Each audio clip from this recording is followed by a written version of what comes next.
Untuk bisa mengerti, memahami, menyelami dhamma dengan baik itu dikondisikan atau persiapkan kondisi fisik dan mental yang baik. Kalau kita misalnya ada kalanya merasa kita, wah saya kan masa duduk di kursi misalnya gitu ya.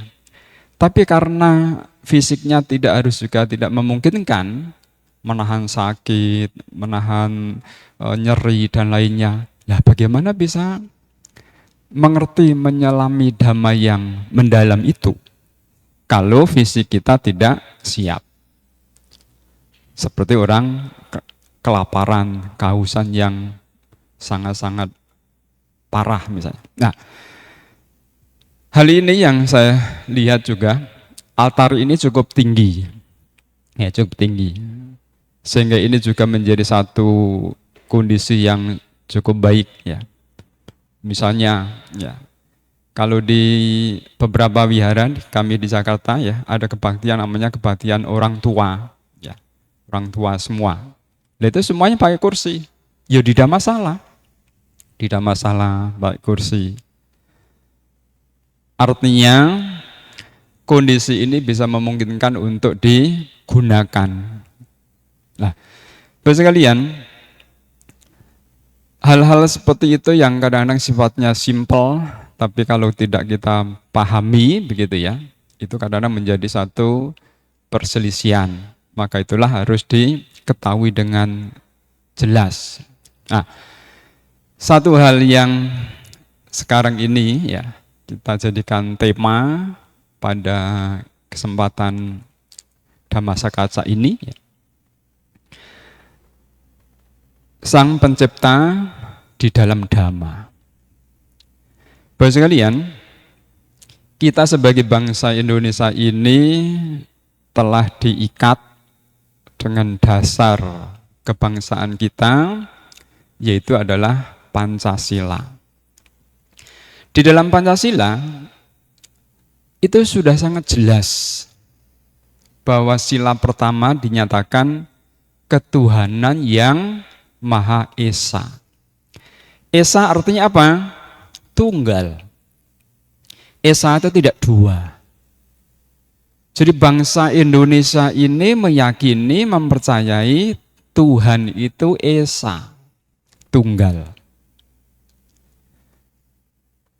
Di saat kita sudah berprinsip, di saat kita sudah meyakinkan di dalam diri kita masing-masing bahwa Tuhan itu Esa, dan ternyata itulah yang sebenarnya. Kemudian karena kita mempunyai bahasa yang berbeda-beda, ya. Coba kalau kita ke daerah Jawa misalnya. Kalau di Jawa menyebut Tuhan itu siapa? Gusti. Atau kadang-kadang yang Widi, mirip-mirip dengan Hindu. Hindu menyebut Tuhan itu yang Widi. Kalau di desa-desa, ya, para orang-orang tua itu paling nyebutnya Gusti. Bahkan kadang-kadang Gusti Pangeran. Kemudian kita yang sebagai komunitas-komunitas agama sudah tentu menyebutnya menjadi berbeda-beda. Tetapi suatu ketika itulah di sana ada plus minusnya di saat corona ya. Di saat corona itu kan kita pandemi tidak berkegiatan secara offline seperti sekarang ini. Akhirnya kita para tokoh agama itu mengadakan seminar online. Dengan topiknya apa? Di sana ada seorang profesor ya seorangnya. Bapak di kursi saja biar nyaman. Enggak, biar masih kuat ya. Ya. Ada seorang profesor yang terkenal, yaitu seorang ustadz bahkan kiai ya, dari yang sekarang menjadi ketua di Istiqlal, Nasaruddin Komar nggak salah ya namanya. Kemudian ada seorang pendeta yang terkenal, kebetulan saya ikut di sana menjadi salah satu pemateri tentang judulnya apa? Tuhan itu satu. Di saat dalam pemaparan, ternyata itu mirip semua. Salah satunya, semua pemaparan itu mengatakan bahwa Tuhan itu tidak bisa divisualisasi, tidak bisa divisualkan, tidak bisa digambarkan seperti apa, tidak bisa dibentukkan seperti apa, tidak bisa digambarkan seperti apa-apa. Nama lain Allah gitu misalnya gitu ya. Allah kan juga tidak bentuk sesuatu sebenarnya. Nah, disinilah kita-kita yang sudah tentu memahami tentang bahasa-bahasa ini, kalimat-kalimat itu, yang jangan sampai kita menjadi sering terjebak. Akhirnya apa? Kita menjadi kesel hanya gara-gara mendengar, oh ini sudah tercipta, oh ini sudah memang ciptaannya, oh ini memang sudah kehendaknya. Di saat kita mendengar itu, kalau tidak hati-hati, kita yang kepengaruh kan. Kita ini yang akhirnya terbawa emosi diri kita sendiri. Padahal kalau itu kita amatin lagi, ya memang benar. Apa yang dimaksudkan dengan kehendaknya, apa yang dimaksudkan dengan ciptaannya, apa yang dimaksud dengan bahwa itu sudah takdirnya misalnya. Bagaimana kita mensikapin itu? Apakah sesungguhnya di dalam Dhamma ini tidak ada hal yang membicarakan tentang penciptaan itu? Kita sangat memahami tentang sabbe sangkara anicca, sabbe sangkara dukkha, sabbe dhamma anatta. Sabbe sangkara artinya apa? Segala yang terbentuk di dunia ini karena perpaduan. Perpaduan itulah sungguhnya penciptaan. Karena ada sangkara, itulah akhirnya terbentuk sabbe sangkara. Semua yang terbentuk, yang muncul, yang ada di dunia ini karena perpaduan. Jadi kalau kita renungkan kembali, ya, telah lebih mendalam, oh disitulah sesungguhnya yang dimaksud dengan penciptaan. Artinya, hanya kadang-kadang memang ya kita ini kan kebawahnya seakan-akan kalau penciptaan ada sesuatu kekuatan yang di belakangnya, seakan-akan begitu. Tapi harus tarik kembali tadi. Kalau toh misalnya mereka berpikir bahwa itu adalah ada kekuatan yang dikatakan Tuhan tadi, sedangkan Tuhan sama-sama kita sudah pahami bahwa Tuhan itu bukan bentuk, bukan perwujudan. Tidak bisa digambarkan seperti apa. Berarti apa? Hukum. Tuhan itu hukum. Tuhan itu kalau kita gambarkan menjadi seperti energi yang ada di semesta ini. Ada hukumnya. Lebih jauh lagi, di Buddhis diuraikan menjadi panca niyama. Sehingga kalau ditanya, lah kalau penciptanya manusia, sabbe sangkara, di sanalah ada kama niyama. Karena kita sebagai makhluk hidup terkaitnya dengan kama niyama. Kalau kita bicara dengan tumbuh-tumbuhan, pohonan, ada bija niyama, ada utu niyama, ada dhamma niyama. Jadi disitulah kita akhirnya bisa memahami bahwa perlunya kita tidak mudah terpengaruh. Karena terpengaruh di sini bukan terpengaruh karena kita menjadi ikut pemahaman mereka, tapi pengaruhnya adalah kita menjadi tidak senang, itu yang bahaya. Kita menjadi tidak senang, kita menjadi kesel, kita menjadi emosi. Ini yang justru merugikan sangat-sangat besar untuk diri kita sendiri. Kita tahu bahwa sungguhnya yang dimaksud mereka pun tidak demikian. Hanya kadang-kadang bahasa yang simpel itu kadang-kadang kita menjadikan seakan-akan justru menjadi menolak. Disinilah samaditi. Sehingga kita tidak terus-menerus kebawa kepada sakaya diti. Sehingga kapan saja ya, karena kita ini kan di dalam kemasyarakatan ya, mungkin itu di sekolah bagi anak-anak yang sekolah, di kampus, tempat kerja, di lingkungan, pasti kapan saja kita akan selalu mendengar kalimat itu. Oh, itu sudah kehendaknya. Oh, itu sudah memang ciptaannya. Oh, itu memang sudah menjadi takdirnya. Itu hanya bahasa, hanya kalimat. Jangan menjadikan gara-gara bahasa kalimat yang simpel-simpel itu merusak, mengotori, bahkan memperlemah ya kesadaran kita.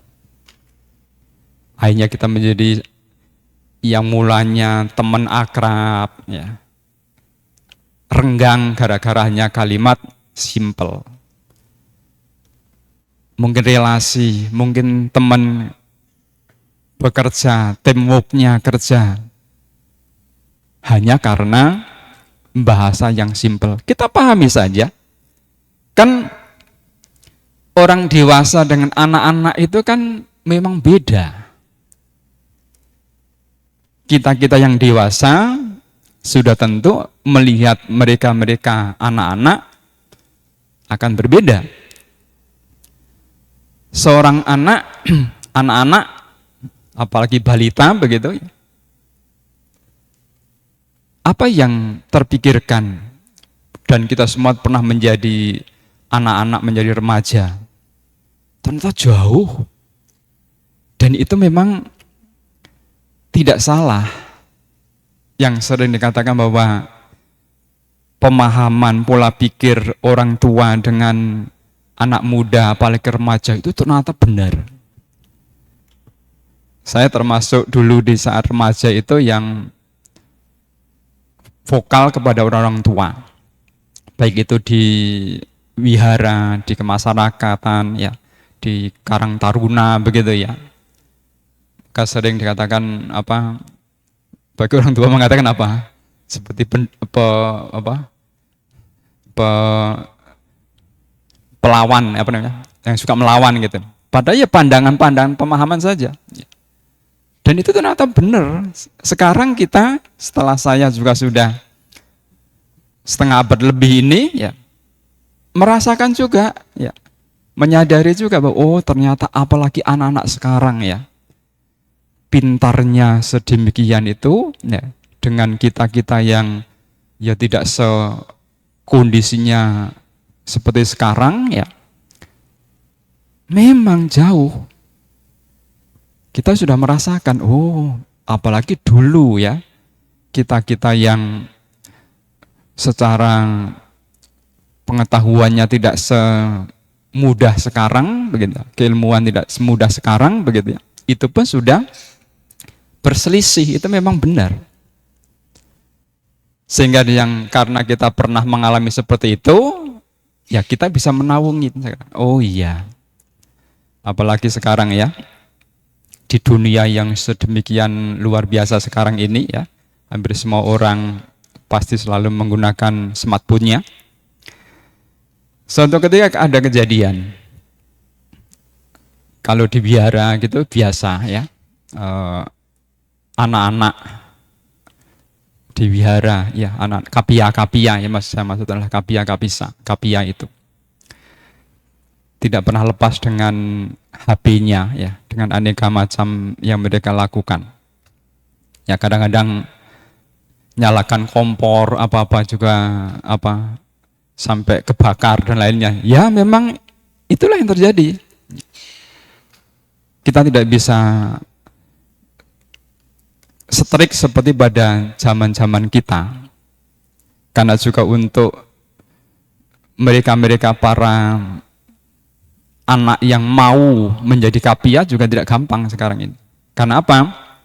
Mereka sudah sedemikian mendapatkan kenyamanan ya di dunianya.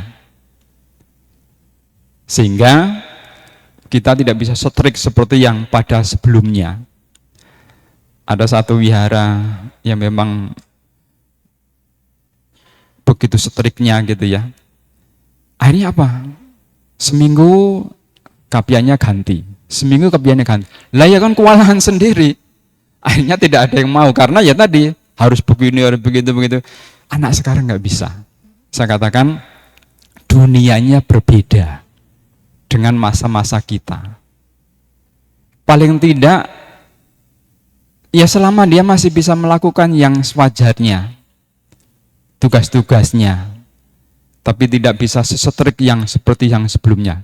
Memang saya yakin juga bahwa sekalian ya sebagai orang tua dengan anak-anaknya pasti juga akan melihatnya perbedaan yang begitu jauh di masa seperti di saat kita sebagai remaja.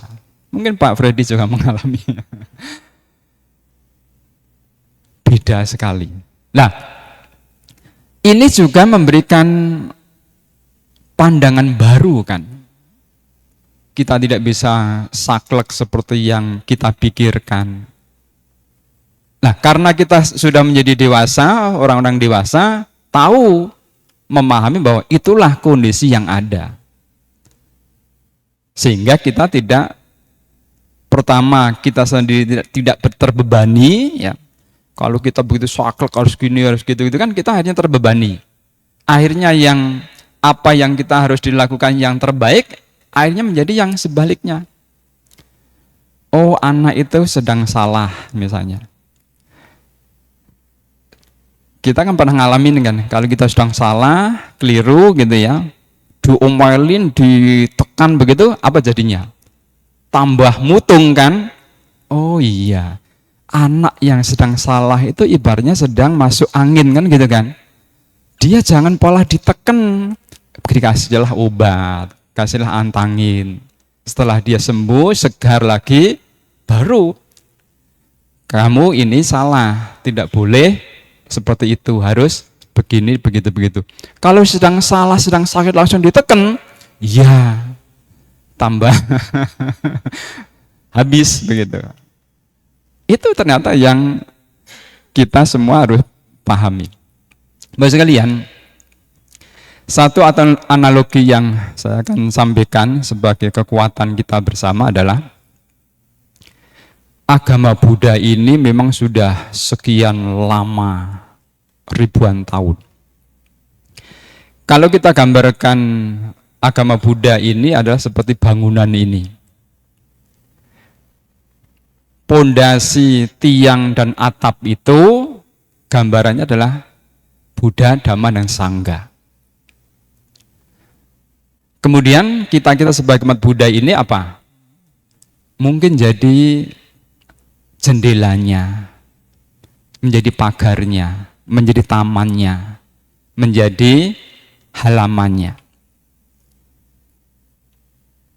Tiratana, Buddha dan Sangha itu tidak akan pernah sampai roboh ya, walaupun terkena gempa. Tiratana tidak akan pernah tumbang. Tumbangnya Tiratana itu bahkan sungguhnya hanya karena bumi ini hancur. Di saat bumi hancur, benar ya. Tiratana tidak akan ada lagi di bumi ini, tapi bisa di bumi lain. Hanya di bumi ini. Di saat bumi ini tidak ada. Karena kita tahu siapa itu Tiratana. Tiratana itu kan bukan perwujudan juga. Buddha kesempurnaan. Dhamma tingkat-tingkat kesucian. Sangga kumpulan tingkat kesucian itulah yang semuanya bukan personal, yang semuanya bukan perwujudan, tapi bentuknya adalah hukum, bentuknya adalah energi. Sehingga tidak akan runtuh, tumbang, atau hancur, walaupun bumi ini hancur. Akan ada di bumi lain. Bahkan dinyatakan bahwa siapa alam yang begitu kuat menyimpan, mempertahankan Tiratana, kan alam-alam dewa, alam-alam Brahma. Kalau bumi ini hancur, ternyata secara sistem kesemestaan, alam-alam yang seperti Brahma itu tidak ikut hancur ternyata. Yang ikut hancur hanya alam-alam yang sering dikatakan sebagai Catu Maharajika, ya masuk di sini. Karena Catu Maharajika itu kan penjaga bumi ini. Mereka yang tinggal di pohon, mereka tinggal di sungai, di laut, tinggal di gunung. Di saat gunung laut semuanya hancur, maka alam Catu Maharajika di sini itu ikut tiada. Tapi tiap bumi ada Catu Maharajikanya. Di sana ada sendiri. Alam Brahma sama sekali tidak tersentuh. Jadi walaupun bumi ini hancur, alam Brahma ternyata tidak tersentuh. Mereka tetap ada, langgeng. Nah, Tiratana itu pondasi tiang atap yang sudah tentu kokoh. Lalu kita ini sebagai halamannya, sebagai pintunya, sebagai jendelanya, sebagai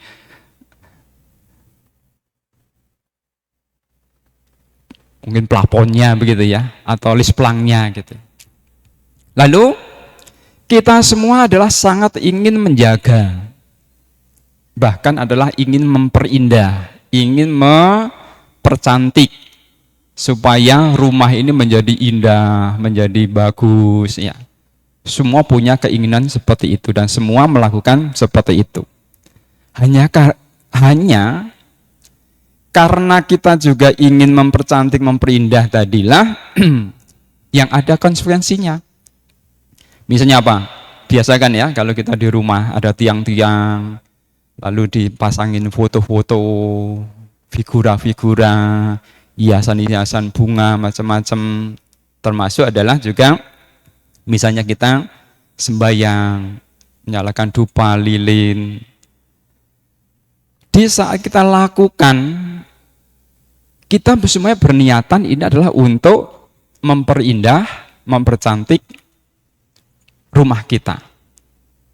Tapi kembali lagi kita pasti ada konsekuensinya. Di saat tiang-tiang kita kasih figura-figura, gambar-gambar dan lain-lainnya, apalagi kadang-kadang kita, karena supaya kuat, kita figuranya itu kita lem dengan ibon atau dengan apa? Lakban, double tip gitu kan. Tujuannya untuk apa? Supaya kuat, supaya menjadi indah. Konsekuensinya apa? Kimia yang menempel ini lambat laun bisa mempengaruhi tiang menjadi bisa buram, kusam, dan lainnya. Tembok yang tadinya bagus, lama-kelamaan kalau kena dupa, abu, menjadi buram, menjadi kusam. Padahal tujuan kita adalah memperindah, memperwangi ya.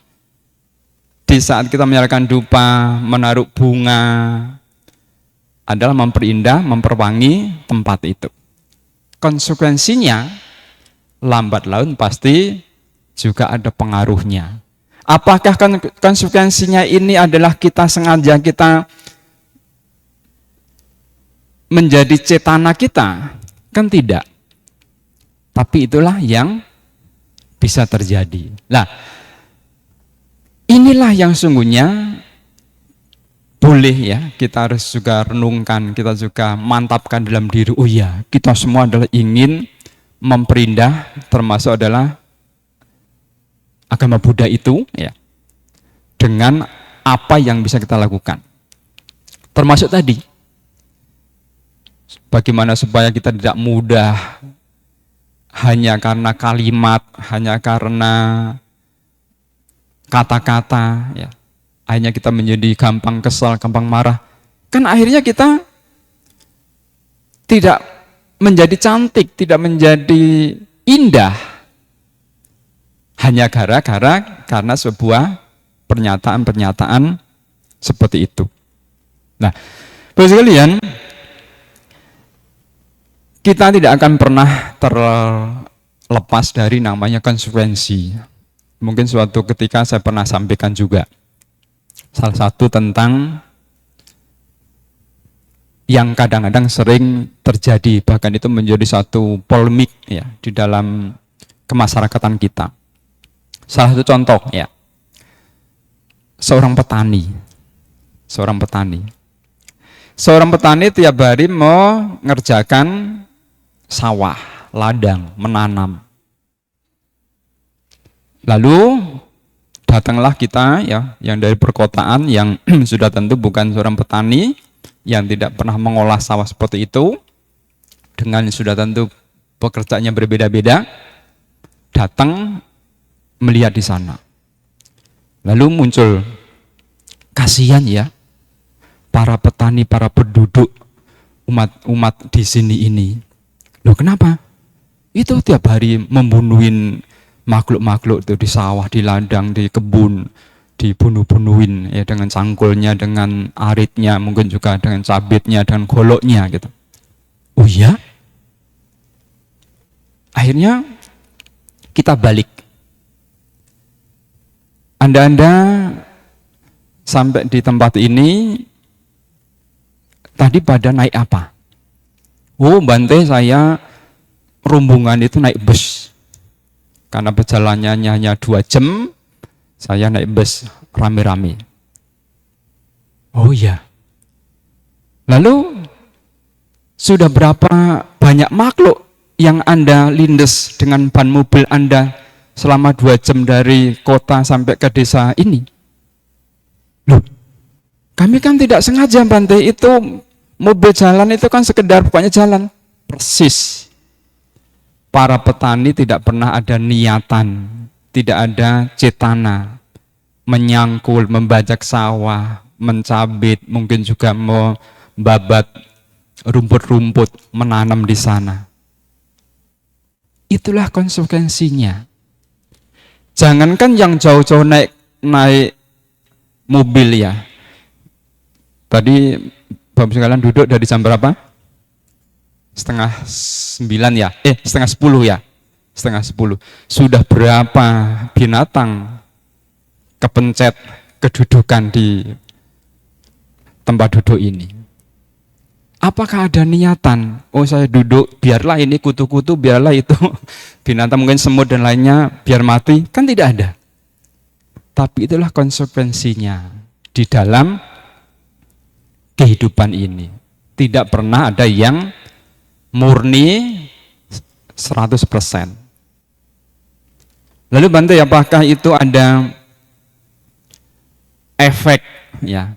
Yang sering ditanyakan adalah efek atau dampak dari yang terjadi itu. Kita harus kembali lagi kepada yang Sang Buddha sampaikan. Kama itu dimulai dari cetana, kehendak, niatan untuk melakukan. Itulah akan menjadi cetana. Hanya yang menjadi juga renungan bagi kita sebagai putu jana, kita belum mampu melihat semurni apa cetana kita. Contoh yang paling gampang, ya ini satu analogi. Di saat kita gigit nyamuk, saat itu apakah kita sengaja langsung menepok nyamuk itu? Tidak ada sengaja menabok nyamuk itu dan nyamuk itu telah mati. Tetapi kita belum mampu melihat apakah reaksi gatal ini lalu tidak mempengaruhi pikiran, kesadaran kita, lalu ada gerakan menjadi menabok itu yang memang kita belum mampu melihat sampai di sana. Tidak ada tanah, ya. Tetapi reaksi gatal itu apakah tidak dipengaruhi dari reaksi pikiran, tahu bahwa ada gatal di sana lalu menabok, itu yang kita tidak tahu.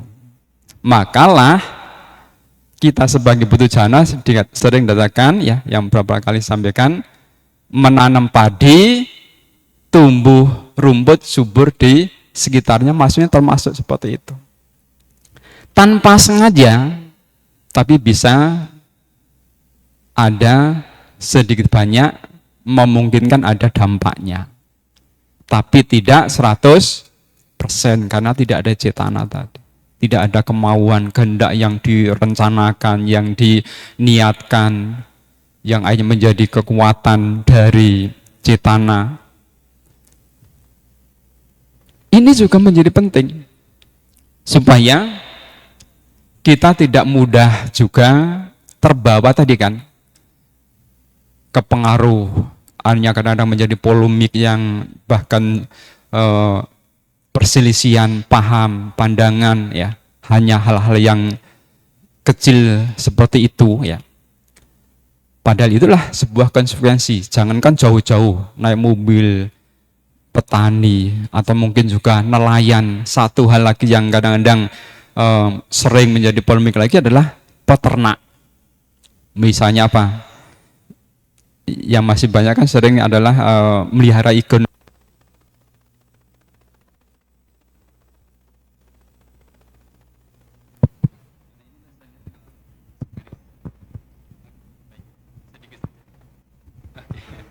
Iya, ini perlu penting karena supaya tidak menjadi polemik dan akhirnya malah justru memperlemah kita sendiri. Misalnya peternak. Bagaimana sebuah kegiatan berternak ini supaya menjadi baik? Kembali lagi ternyata kepada cetana, kepada kehendak. Saya menternak ini, mungkin ikan, mungkin apa, ya, ikan memang hidupnya harus di air. Kalau kita angkat, ya, justru malah tidak bisa kan, gitu kan? Memang harus hidup di air. Saya menternak ini adalah saya merawat, menjaga, memelihara. Itu adalah kebajikan yang luar biasa. Itulah kekuatan kebajikan yang justru akan menjadi pahala. Nah, bagaimana ternyata setelah nanti terjadi suatu perpindahan? Ternyata ada teman, ada sahabat, ada kerabat yang mau ikut memelihara. Biasanya apa? Bahasa umumnya jual beli kan. Janganlah menggunakan mindset kita, ya, itu dengan jual beli. Tidak ada satupun makhluk di dunia ini walaupun hanya ikan cupang, ya, itu yang bisa dinilai. Nyawa, kehidupan itu tidak ada nilainya, tak ternilai. Lalu apa yang harus kita lakukan? Kalau kita berpikir juga itu harus menjadi transaksi tadi, ya, perpindahan tadi, berpikirnya adalah ini hanya sebagai pengganti jasa. Semua kan pasti sesungguhnya transaksi yang ada itu sebenarnya pengganti jasa. Sebenarnya tidak jual beli. Kita tidak pernah bisa menilai makhluk walaupun kecil. Di saat kita berpikir bahwa oh ya, oke lah ini dinilai sekian. Tapi pikirannya di sana adalah ini sebagai pengganti jasa selama ini saya merawat, menjaga, melihara, bahkan juga mungkin menjaga merawatnya bukan sendiri. Ada pegawai, inilah jasa dari pegawai. Inilah jasa dari perawatan, inilah jasa dari memelihara itu. Di saat seperti itu tidak ada niatan. Walaupun kadang-kadang mungkin ini akal-akalan gitu ya. Tidak juga. Kalau itu menjadi prinsip pikiran kita, kan tadi cetana tadi. Saya tidak ada cetana menjual belikan binatang. Kan begitu. Tidak ada cetana, tidak ada kehendak. Ini hanya untuk barter jasa. Jasa. Jadi bukan menjual beli. Itu yang sesungguhnya bisa dilakukan, tetap apa yang kita lakukan itu menjadi berpahala. Menjadikan ada manfaatnya. Nah ini juga penting ya. Kan sering akhirnya ada satu mungkin juga ini ada Pak Junggris ya. Saya pernah mendengar itu para pandita yang telah apalagi di tabis pandita sekarang kan tidak boleh salah satunya berternak gitu kan. Lah orang-orang kampung itu yang di desa-desa semua rumah pasti punya ternak, punya sapi, punya kambing gitu ya. Lah lalu diapakan itu? Seperti tadi. Berternak, memelihara itu adalah justru nilai yang tak terhingga. Menjaga, merawat, menjadikan binatang sehat, menjadikan binatang itu happy, gembira, bahagia. Loh itu kan kebajikan. Yang dirubah di saat akhir-akhir. Dan kalau di daerah biasanya bukan tidak dijual beli kontan, biasanya mereka barter. Jadi setelah katakanlah ini sapi misalnya, sapi sudah besar begitu, bisa ditukar yang kecil.